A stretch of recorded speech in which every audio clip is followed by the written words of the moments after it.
Ya voy a dejar grabando y cualquier cosa, por último, ya, ahí. Entonces, tectónica de placas, vamos a comenzar. Bueno, primero vamos a hablar un poquito sobre, bueno, obviamente cualquier duda que tengan me la van comentando nomás, ¿ya? Bueno, em, básicamente entonces vamos a tener dos modelos, ¿ya? Dos modelos físico-químicos o físicos, ¿no es cierto? Que lo que hacen es de alguna manera definirnos un poco cómo está conformada la Tierra desde el punto de vista interno, ¿ya? Dos modelos que nos ayudan a describir cómo está conformada la Tierra por dentro, ¿sí? O más que por dentro, en el fondo, cuáles son como los niveles de la Tierra, por decirlo de alguna manera. ¿Ya? Primero tenemos el modelo estático o geoquímico, en el cual básicamente vamos a estratificar, es decir, vamos a tener como capas de la Tierra que las vamos a ir dividiendo de acuerdo a la composición química. ¿Ya? Es decir, cada una de estas capas tiene una composición química distinta y a partir de esa diferente composición química es que vamos haciendo la diferenciación y la separación. ¿Sí? Tenemos entonces primero la corteza, luego el manto y luego el núcleo. ¿Ya? Eso según el modelo estático o el modelo geoquímico. Ahora, tenemos otro modelo distinto que también nos ayuda un poco como a definir cómo está estructurada la Tierra, ¿no es cierto?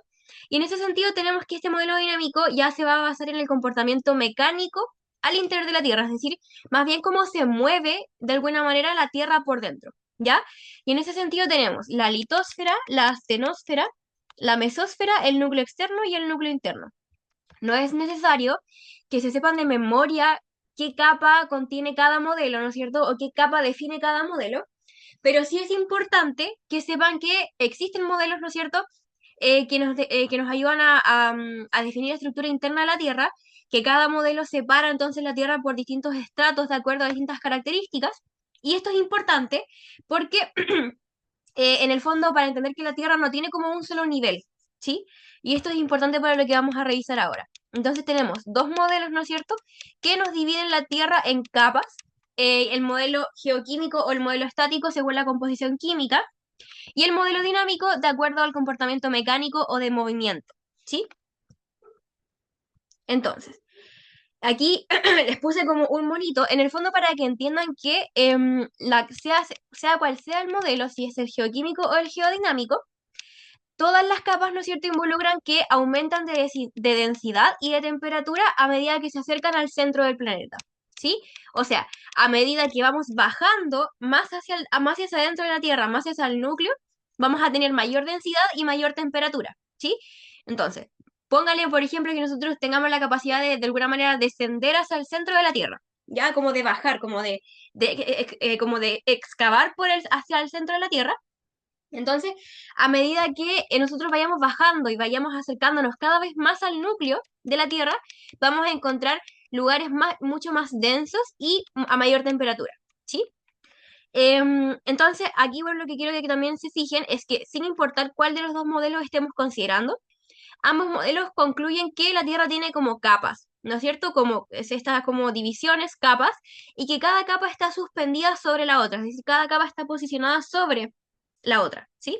Es como una encima de otra, como una tortita, como un pastel, ¿sí? Entonces, no es necesario que sepan como específicamente qué capa involucra cada modelo, pero sí que existen dos modelos, el modelo geoquímico y el modelo geodinámico, que sin importar, ¿no es cierto?, cuál de los dos estemos hablando, siempre va a aumentar la densidad y la temperatura a medida que nos acercamos hacia el centro de la Tierra o hacia el núcleo, ¿ya? Eso. ¿Queda claro estos primeros conceptos sobre la división o la estructura interna de la Tierra? ¿Me confirman con un dedito para arriba? ¿Sí? Súper. Ya. Entonces, esto es importante porque si entendemos entonces que las capas de la Tierra son como un pastel, ¿no es cierto?, de alguna manera, o van como superpuestas una encima de la otra, entonces uno podría asumir que estas capas pueden moverse, ya que tienen movilidad.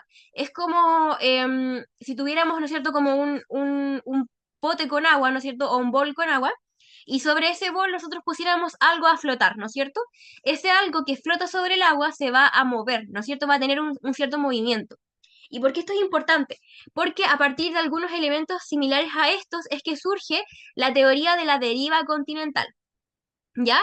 La teoría de la deriva continental, ¿no es cierto? Fue, bueno, ahí dice que fue propuesta por un geólogo alemán, ¿no es cierto? Alfred Wegener, y que propone, ¿no es cierto? Esta hipótesis es que básicamente todos los continentes, es decir, América, Europa, África, Asia, Oceanía, etcétera, todos los continentes que nosotros conocemos hoy en día, ¿no es cierto? Antes, en el pasado, muy, muy, muy, muy pasado, ¿no es cierto? Cuando recién se estaba formando el mundo, era un solo continente, como una sola masa de tierra, ¿sí? Que se llamaba Pangea. Y es como básicamente lo que pueden ver en esta foto de acá arriba. Entonces, cuando la Tierra recién estaba, recién formándose, teníamos entonces este supercontinente, ya este enorme continente que es básicamente la unión de todos los continentes que tenemos hoy en día, ¿sí? Ustedes saben que hoy el planeta es como aparece acá, ¿no es cierto? Como la imagen de la derecha, que en el fondo es el mapa mundi que conocemos hoy en día, con los continentes separados, ¿no es cierto? Separados por grandes tramos de mar, algunos que están conectados, etcétera. Sí, pero que antes era solo un continente enorme, sí, que involucraba a todos los que hoy en día existen, ¿sí?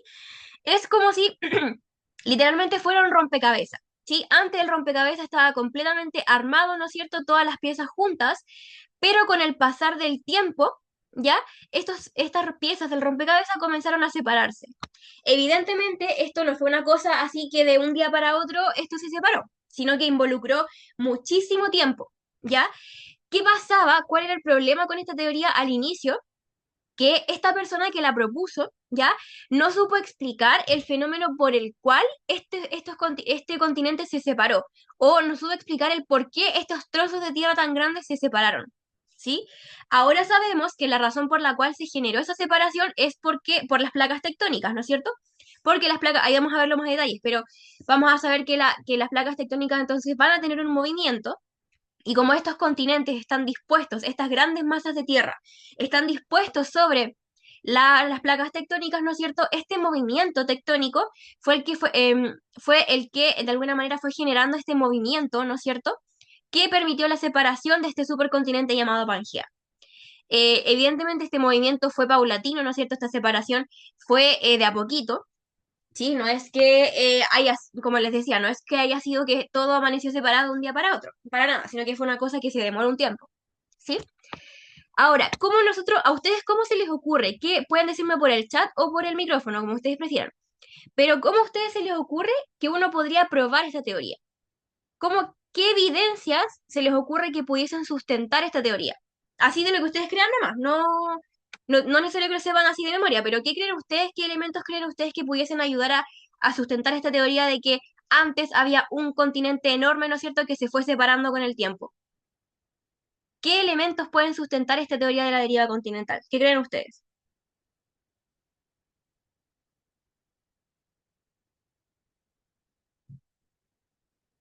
A ver, ahí llegó un chat, voy a revisarlo.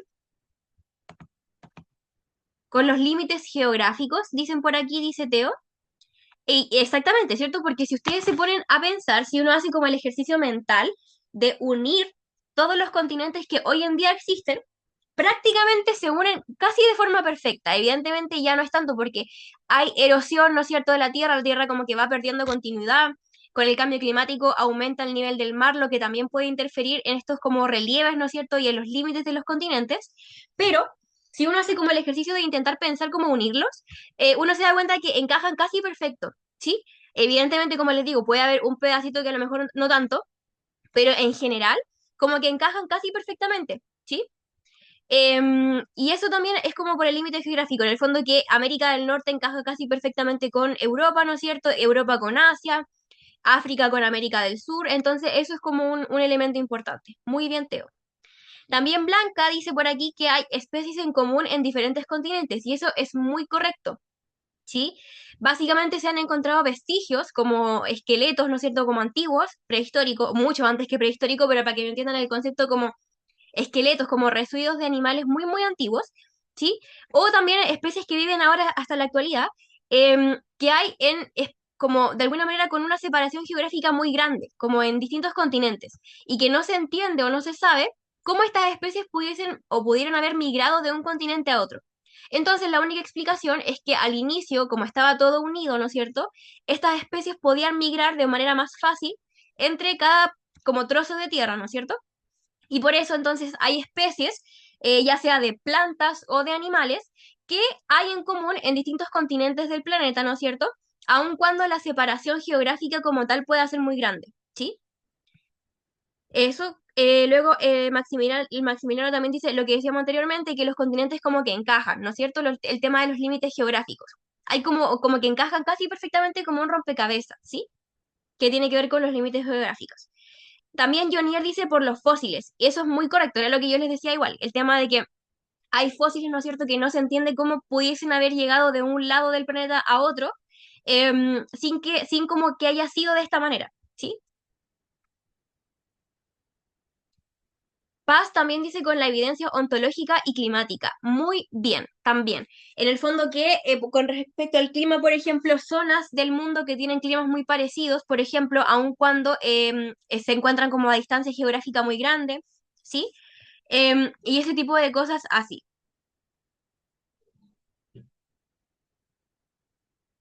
En el fondo, lo que quiero que sepan es que hay muchos elementos, ¿no es cierto?, que apoyan. Aquí también Junior me dicen que por las rocas, que algunas tienen la misma edad y están súper separadas, también todo lo que tiene que ver como con fósiles, con rocas, ¿no es cierto?, con los límites geográficos, con el clima, con ontología, todo ese tipo de cosas, ¿sí? Son súper importantes, ¿ya? Y son algunos de los elementos que nos permiten sustentar esta teoría, ¿sí? Eso, eso es algo muy importante. Entonces, haciendo como un recap, tenemos que la teoría de la deriva continental propone la existencia del Pangea, ¿no es cierto? Que era este supercontinente, que es básicamente todos los continentes que conocemos en la actualidad, pero unidos, ¿no es cierto? Y que con el tiempo, gracias a la tectónica de placas, comenzaron a separarse, ¿sí?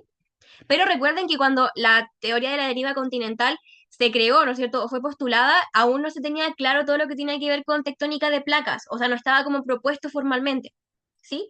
O más que no es que estuviera propuesto, sino que la persona que propuso la teoría de la deriva continental no supo explicarlo gracias a la tectónica de capas, ¿sí? De placas, perdón.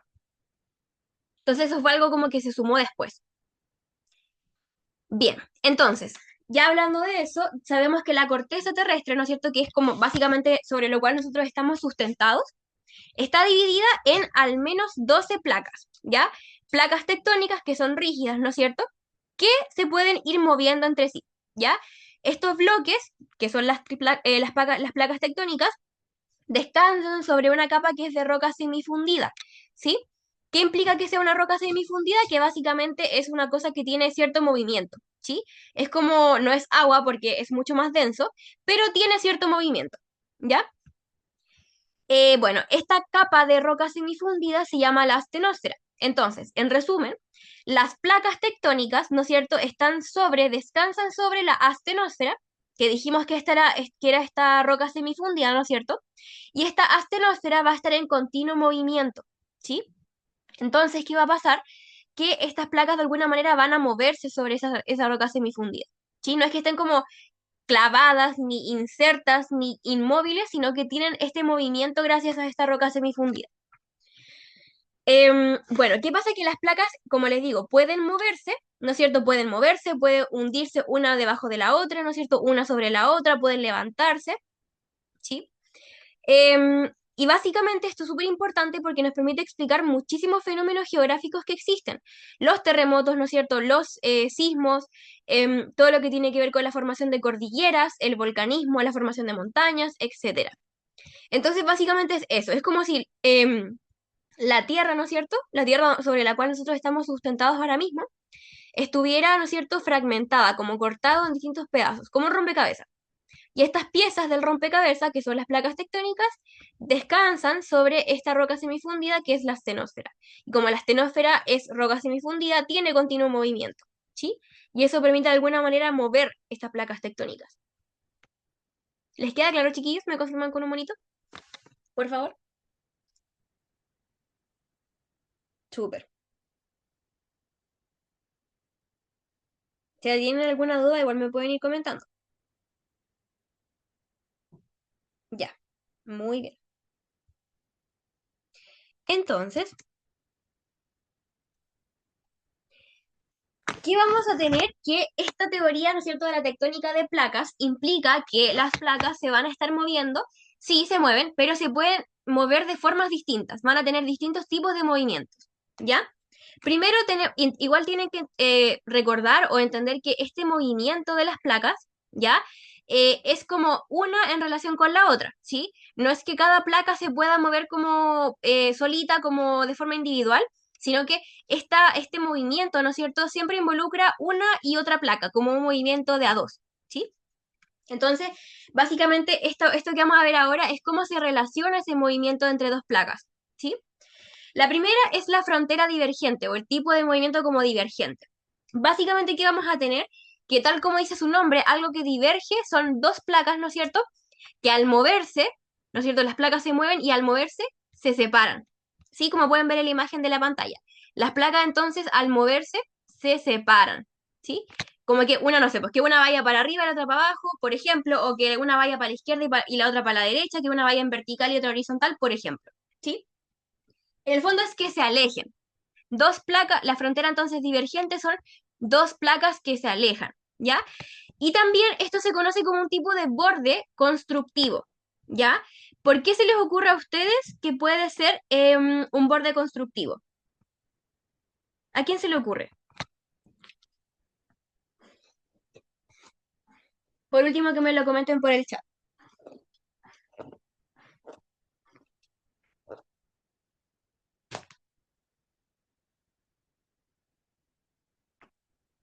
A ver, ahí me llegó un mensajito.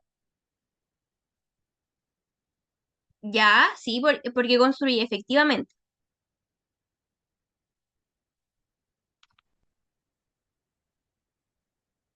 Ya, miren, entonces, esto pasa porque ustedes recordarán que, como yo les mencionaba, estas placas tectónicas están como flotando, por decirlo así, sobre una capa entonces de roca fundida, ¿cierto?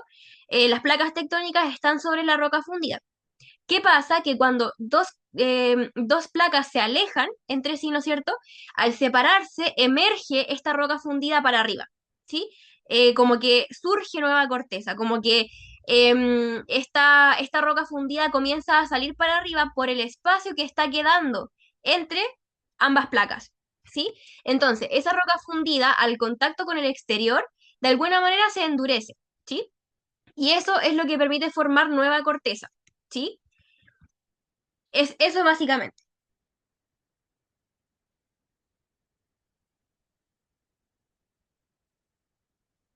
es eso. Dos fronteras que se alejan y al alejarse entonces emerge esta roca fundida.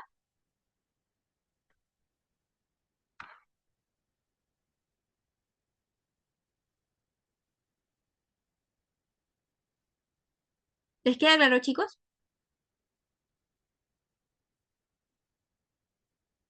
Mm. Ya, muy bien.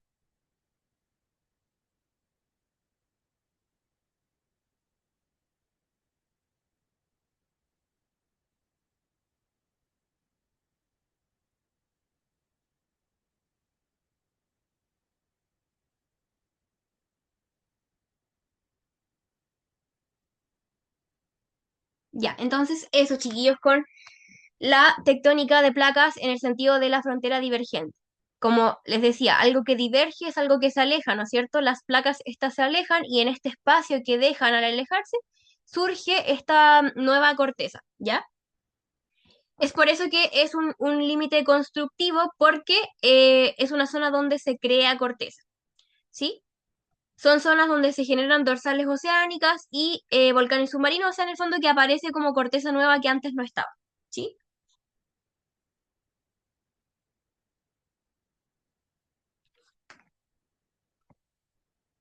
Ya. Ahora, el borde convergente es distinto, porque como también dice su nombre, algo que converge es algo que se acerca. En el fondo, ¿qué va a pasar aquí? Que van a ser dos placas que se acercan, ¿sí? Dos placas que van a comenzar a chocar. En el anterior, en el borde divergente, dijimos que eran dos placas que se alejaban, ahora van a ser dos placas que se acercan. ¿sí? Entonces, cuando se acercan ambas placas, como obviamente no va a existir el espacio como para que ambas queden planas, ¿qué va a suceder? Que se va a producir un fenómeno de subducción. Es decir, básicamente que una placa se va a meter debajo de la otra, ¿sí?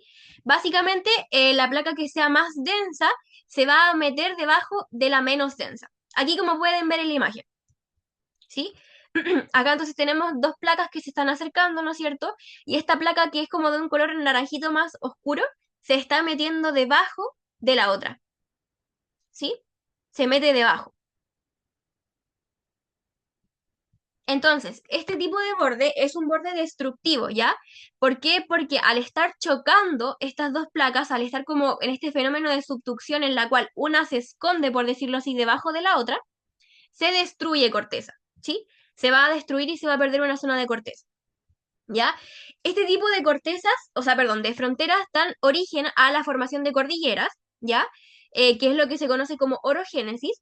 También se pueden formar volcanes y es la que principalmente o mayoritariamente genera los sismos, ¿sí? Entonces forma cordilleras, volcanes y genera sismos. Entonces, eso. La frontera convergente, entonces, tenemos que son aquellas dos placas que se acercan entre sí. Va a haber subducción de placas, es decir, que la placa más densa se mete debajo de la menos densa, y esto va a destruir corteza. A pesar de que destruye corteza, dijimos que nos va a formar cordilleras, volcanes y sismos. ¿Por qué forma cordillera y volcán? Porque básicamente esto se está levantando, ¿sí? Esto se está levantando y es lo que nos genera como este relieve que nos forma la cordillera, ¿sí?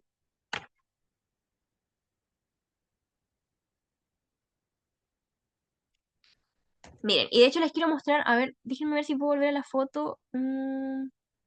Miren, si ustedes se dan cuenta, déjenme activar el puntero láser para que lo puedan ver mejor. Aquí, miren, sigan el puntero. Si se dan cuenta, acá donde está Chile en el mapa, tenemos la como conexión de dos placas, que es la placa de Nazca y la placa sudamericana. ¿La ven? La placa de Nazca y la sudamericana. Y si ustedes se dan cuenta, estas dos placas se unen justo en un punto importante. ¿Cuál será ese punto importante donde se une la placa de Nazca con la sudamericana? Según lo que ustedes pueden ver en la rayita y según el mapa.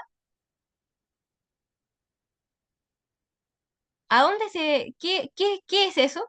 Esto que estoy señalando aquí como con el puntero láser. Muy bien, Jonier. Esta es la cordillera de los Andes, ¿sí? Entonces, algo que uno pudiese de alguna manera teorizar.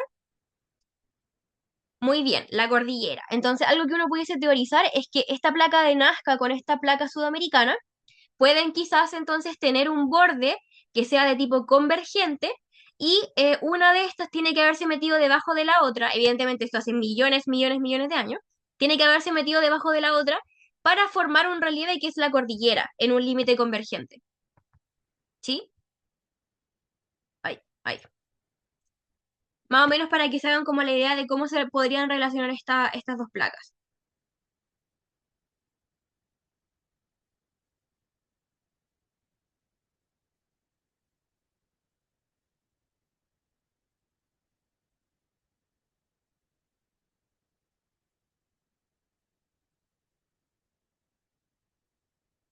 Entonces, eso.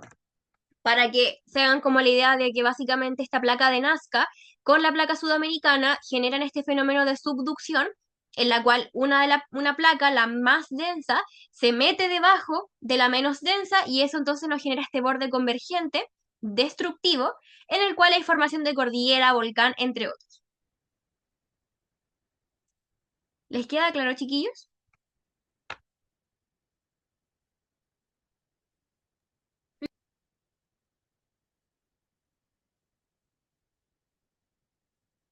Súper bien.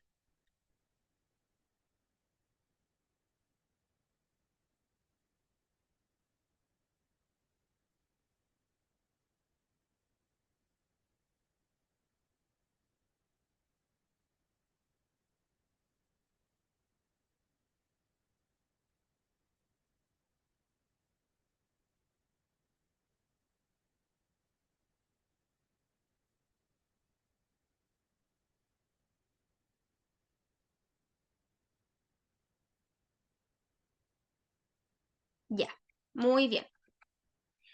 Y el último borde que vamos a revisar, o la última frontera, es la frontera transcurrente o transformante. Ya es más común el nombre transformante. ¿Sí? ¿Qué va a pasar? Que en estas zonas, en verdad, las placas solamente se van a deslizar en paralelo una con la otra. ¿Sí? Como que se van a rozar. ¿Sí? Es literalmente lo que se ve acá en la foto que dice borde transformante. Es un borde que se dice conservativo porque no se crea ni se destruye corteza. Simplemente las placas como que se rozan, ¿sí? Una va para un lado y la otra va para el otro. Pero no hay subducción, no hay separación, simplemente es un roce, ¿sí?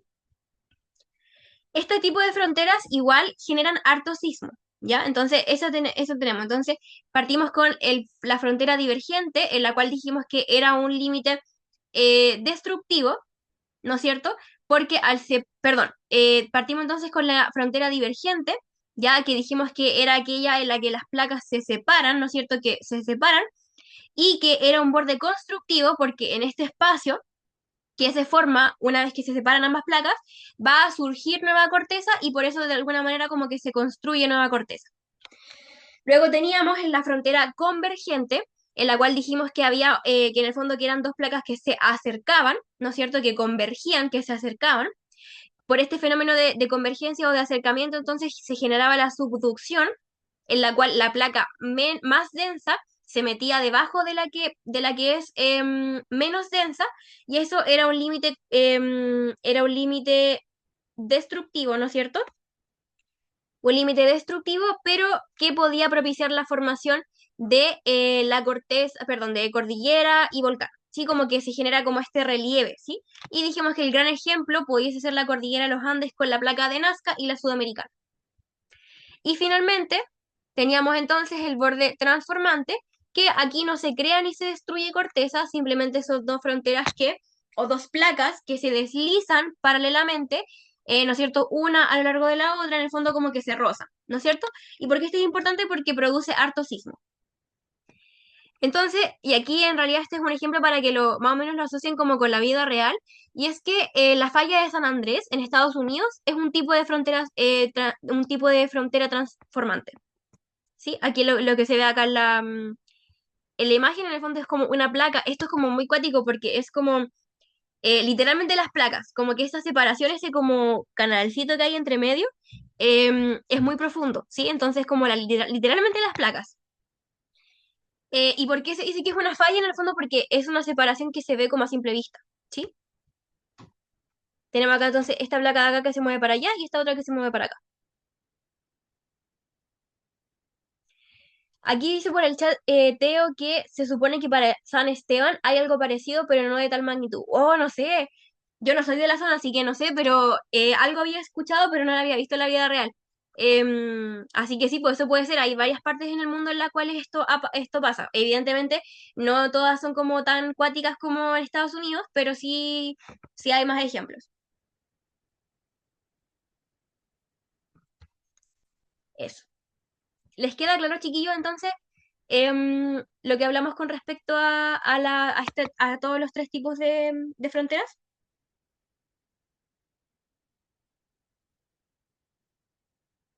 Sí, Súper,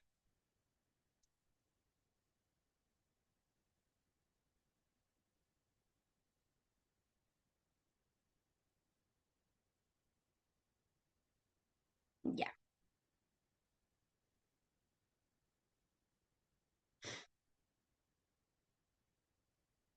Vamos a continuar.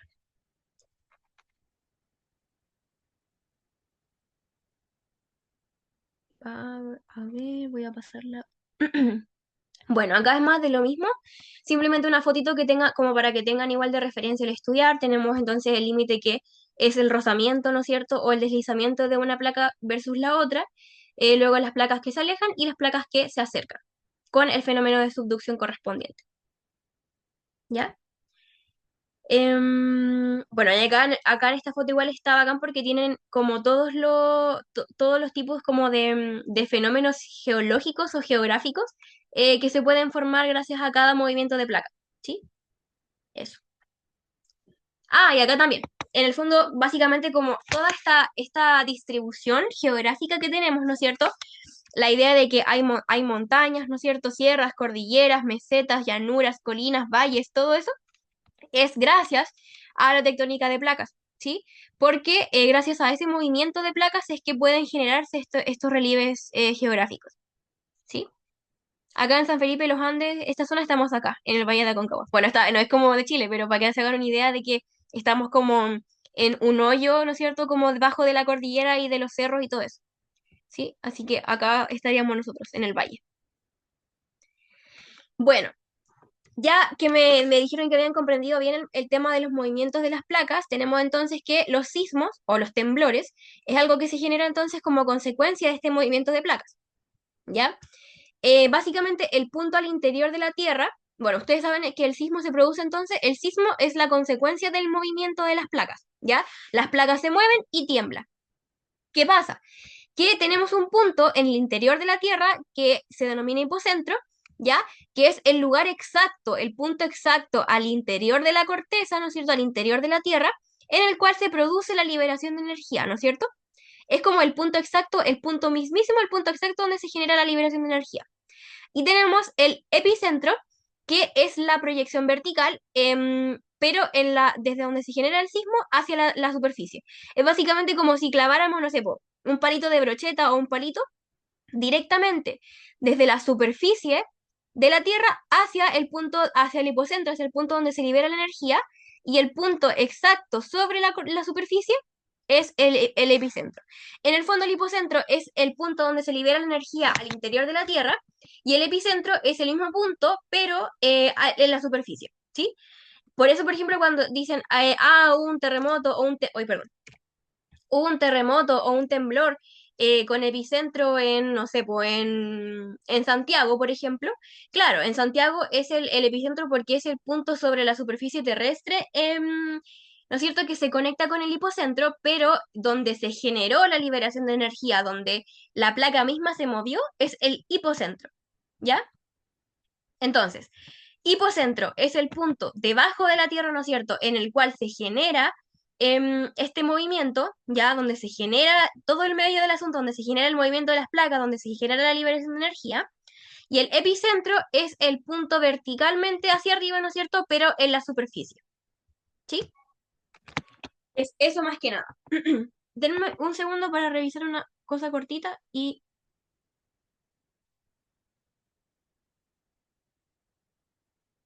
mm, mm, mm, mm, mm. Un cachito, denme...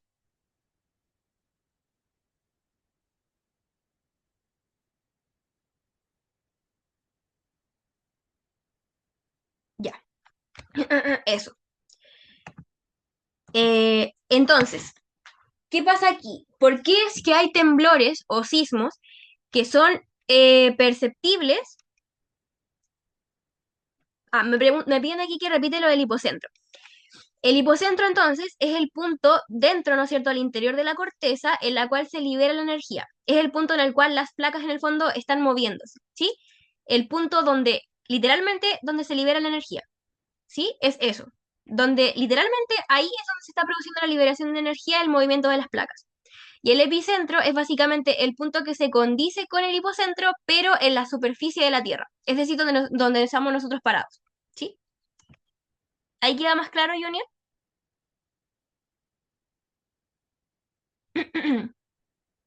Ya, súper bien. Entonces, ¿por qué es que hay temblores o sismos que son más perceptibles? ¿Por qué se les ocurre a ustedes si ya ahora que sabemos que es un hipocentro, que es un epicentro? ¿Por qué se les ocurre a ustedes que hay temblores que son más fuertes que otros? Porque hay algunos que ni siquiera sentimos, mientras que otros los sentimos súper fuertes. ¿Por qué podrá ser?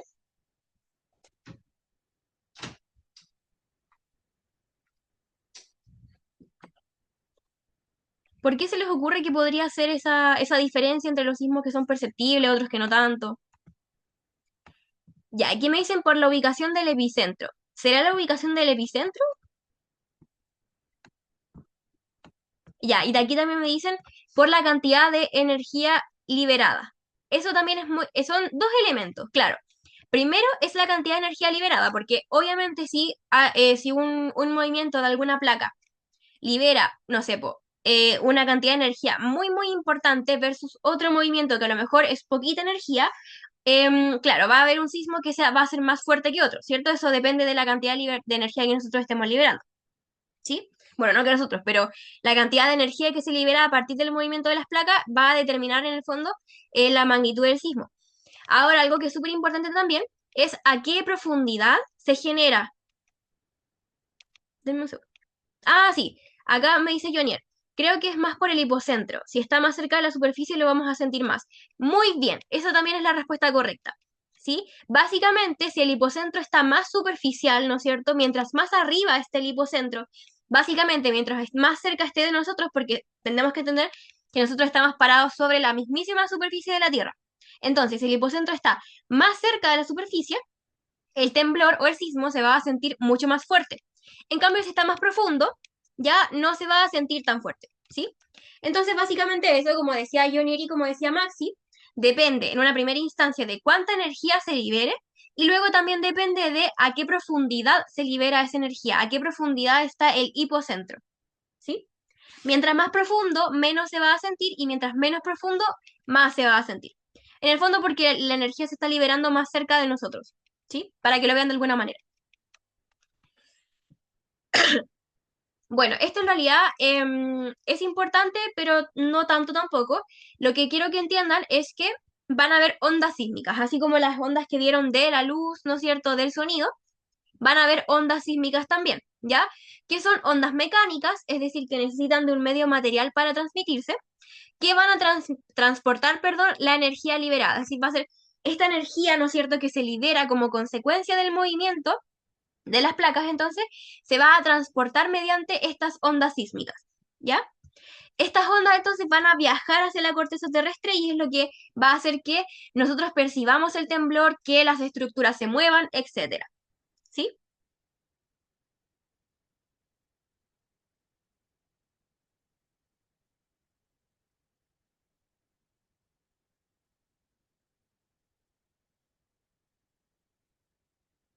Eso por una parte. Entonces, no les voy a especificar tanto cuando son ondas profundas y superficiales, pero básicamente tienen que saber entonces que esta energía, ¿no es cierto?, que se libera cuando se mueven las placas, son transmitidas a a la corteza terrestre gracias a estas ondas sísmicas, ¿ya? Se mueve la placa, entonces, al moverse la placa se libera energía y la liberación de la energía, esta energía entonces se va a transmitir a la superficie o a la corteza gracias a estas ondas mecánicas sísmicas, ¿ya? Van a haber ondas profundas, ¿no es cierto?, que básicamente van a estar más relacionadas, como dice su nombre, hacia la profundidad de la Tierra, y las ondas superficiales, que son las que, em, también como dice el nombre, llegan más a la superficie y que son más catastróficas en el fondo porque si esta onda mecánica está llegando a la superficie, es como si la energía se estuviese propagando literalmente sobre la Tierra, ¿ya? Y eso genera muchísimo más daño, son más destructivas, ¿ya? Las ondas superficiales son más destructivas que las profundas, ¿ya? Entonces, si en la prueba ustedes les preguntan, ¿cuál de las siguientes ondas sísmicas es más destructiva? Ustedes ponen onda superficial, ¿sí?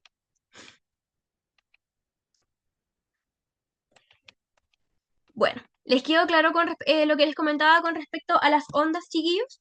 ¿Chiquillas?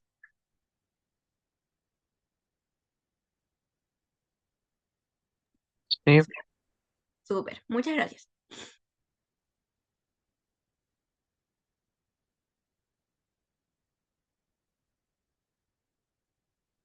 Entonces,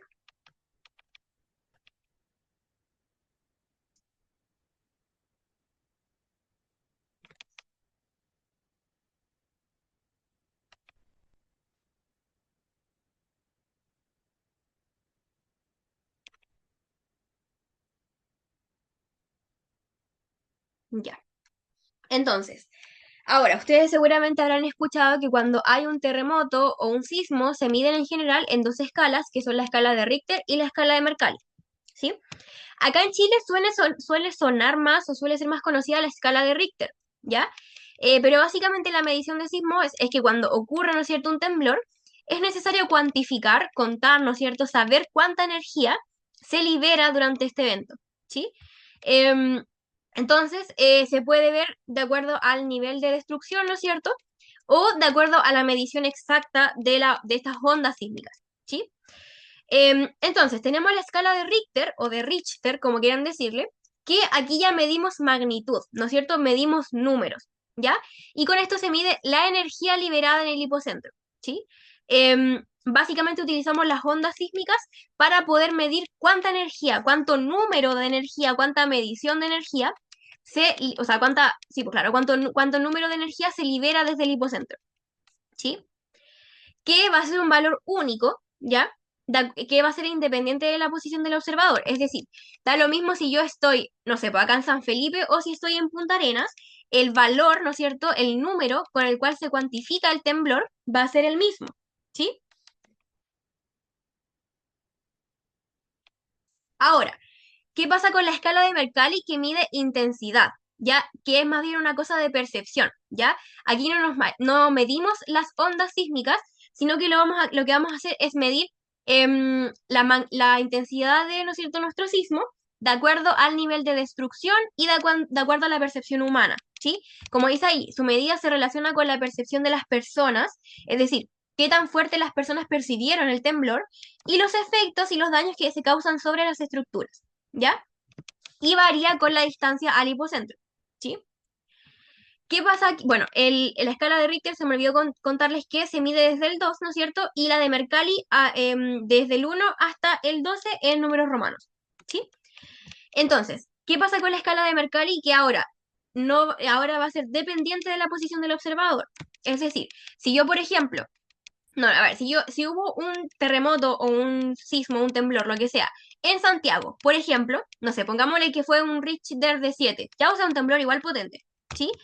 Y yo tengo dos personas, una parada en San Felipe y otra parada en el Punta Arenas. ¿Qué creen ustedes? ¿Qué persona va a tener una escala de Mercalli más alta? ¿La de que está en San Felipe o la que está en Punta Arenas? ¿En qué caso la escala de Mercalli va a ser más alta? La de Richter va a ser igual en todos lados, ¿no es cierto? Porque da lo mismo si la persona estaba en Punta Arenas o si estaba en San Felipe. Richter, que mide con las ondas sísmicas, dice que el temblor fue de grado 7. Pero lo que cambia va a ser Mercalli, ¿no es cierto? Porque Mercalli nos mide la intensidad del sismo de acuerdo al nivel de destrucción y de acuerdo al nivel de la percepción o sea, de acuerdo a la percepción de las personas. ¿Ya? Entonces, ¿qué creen ustedes? Si yo tengo un temblor en Santiago Richter, grado 7. Y tengo dos personas, una parada en Punta Arenas y una parada en San Felipe. ¿Para quién va a ser de Mercalli más alta? ¿Cuál de esas dos personas va a tener una evaluación de Mercalli más alta? Si dijimos que Mercalli tenía que ver con la percepción del daño, ¿no es cierto?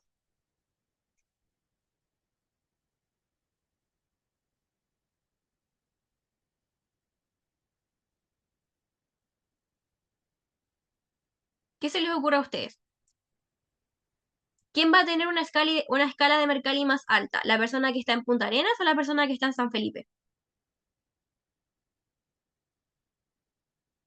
Recuerden que acá en San Felipe estamos a 1 hora y algo de Santiago y Punta Arenas está en el extremo, extremo, extremo sur de Chile. San Felipe sería más fuerte por la diferencia que hay entre Punta Arenas y Santiago, ¿no? Claro, muy bien. Exacto, en el fondo todos coinciden en que la persona que está en San Felipe, como estamos más cerca, ¿no es cierto?, de Santiago, vamos a tener una evaluación o una escala de Mercalli más alta porque vamos a sentir el temblor de forma más fuerte, nuestra percepción va a ser más fuerte. En Punta Arenas puede que prácticamente no se sienta, ¿ya? Y seguramente va a haber más nivel de destrucción que acá en San Felipe en comparación con Punta Arenas. En cambio, como yo les decía que la escala de Richter es una escala mucho más objetiva porque mide las ondas sísmicas, ¿ya? Esa no va a cambiar, ¿sí? Va a ser en cualquier lado, va a decir que en Santiago hubo un temblor de grado 7 en la escala de Richter, ¿sí? Porque Richter es una escala objetiva que mide las ondas sísmicas, mientras que Mercalli es una escala más bien subjetiva.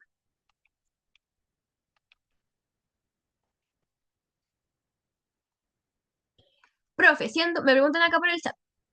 Profe, siendo una onda, al terminar en Punta Arenas no debería sentirse más fuerte, tipo así cuando damos un latigazo. En general no, porque las ondas de alguna manera cuando llegan a la superficie comienzan como a disiparse. Porque tienes que pensar que en este caso la onda no se distribuye como de forma longitudinal, sino que se distribuye en vertical, como de arriba hacia abajo. No hacia los lados, sino que de arriba hacia abajo, desde la profundidad de la Tierra hacia la superficie. ¿Se entiende? Ah, sí, parece que se entendió. Eso igual es una pregunta súper importante, ¿sí? Que en el fondo estas ondas sísmicas se transmiten en vertical, desde el interior de la Tierra, desde lo profundo de la Tierra, hacia la superficie, ¿sí? Como de arriba para abajo. Perdón, de abajo hacia arriba. No es como la onda de sonido o la onda de luz, por ejemplo, que en general se transmiten de forma longitudinal, es decir, de un lado hacia el otro, ¿sí? Eso. ¿Les queda claro, chiquillos, chiquillas, todo lo que tiene que ver con este contenido? Porque ya con esto terminamos. Ya le subí el propietario Classroom y también le subí una guía con preguntas sobre esto. Ya es una guía con 10 preguntas sobre esta materia, ¿sí? Así que la idea es que la puedan revisar. Les puse al tiro las respuestas correctas, o sea, al final de la guía están las respuestas correctas, ¿sí? Así que son 10 preguntas sobre el tema de tectónica de placas, teoría de la deriva continental, y los sismos, ¿ya? Para que la puedan revisar y si tienen alguna duda con respecto a la guía, igual me la pueden hacer llegar, pero para que puedan ustedes ejercitar en su casita, ¿sí? Si es que no hay ninguna duda, me confirman con un dedito para arriba si es que les queda todo claro, chicos, chicas, por favor. Recuerden revisar la guía, ya la subí a Classroom, así que trabajenla para que puedan practicar sobre este tema. Ya, súper. Como no hay duda entonces, con eso terminamos. Que estén muy bien, chiquillos, chiquillas, que tengan muy buena semana, que les vaya bien en sus cositas. Chao, profe, Chao, cuídese. profe. Chao, que estén muy bien. Chao, profe. Gracias. Chao, chao.